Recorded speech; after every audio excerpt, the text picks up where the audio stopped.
যখন ফেরাউন পানিতে ডুবে মারা যাচ্ছিল তখন জিব্রাইল আলাইহিসসালাম তার মুখে মাটি কেন চেপে ধরে। রাতের বেলায় হযরত মুসা আলাইহিসসালাম বনি ইসরায়েলদের নিয়ে যাচ্ছিলেন। ফেরাউন জানতে পেরে তার বাহিনী তৈরি করে আর বনি ইসরায়েলদের খতম করার জন্য বেরিয়ে পড়ে। যখনই সকালের সূর্য উঠল ফেরাউন তাদের পিছনে পিছনে দাওয়া করে। মুসা নবীর সামনে ছিল গভীর সমুদ্র আর পিছনে ছিল মৃত্যু। বনি ইসরায়েলরা চিৎকার করতে থাকলো, আমরা মারা যাব। মুসা নবীর ঈমান ছিল এতটাই শক্ত, তুফানও তাকে কিছুই করতে পারেনি। মুসা নবী তাদেরকে বললেন, না, নিশ্চয়ই আমার রব আমার সাথে আছেন, তিনিই আমাকে রাস্তা দেখাবেন। আল্লাহর হুকুমে তিনি পানিতে লাঠি দিয়ে আঘাত করলেন। দেখতে দেখতে পানি দুই ভাগ হয়ে যায় আর পানি পাহাড়ের মতো দেয়াল তৈরি করে।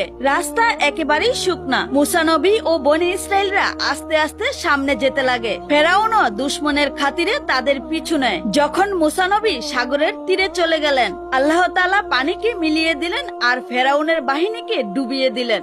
যখন ফেরাউন ডুবে যাচ্ছিল তখন সে বলে, আমি ঈমান এনেছি মুসা নবীর রবের উপর, তিনি ছাড়া আর কোনো মাবুদ নেই। যখন জিব্রাইল আলাইহিস সালাম ফেরাউনকে এমনটা করতে দেখেন তখন তিনি মাটি নিয়ে তার মুখে চেপে ধরলেন। এই কারণে যদি ফেরাউন তওবা করে ফেলে তাহলে আল্লাহর রহমতে তাকে ক্ষমা করে দিবে। যখন আজরাইলকে দেখতে পাওয়া যায় তখনকার তওবা আল্লাহ কবুল করেন না। আপনি আল্লাহ তাআলার রহমতের জন্য এখনো পর্যন্ত কমেন্ট আর শেয়ার করেননি?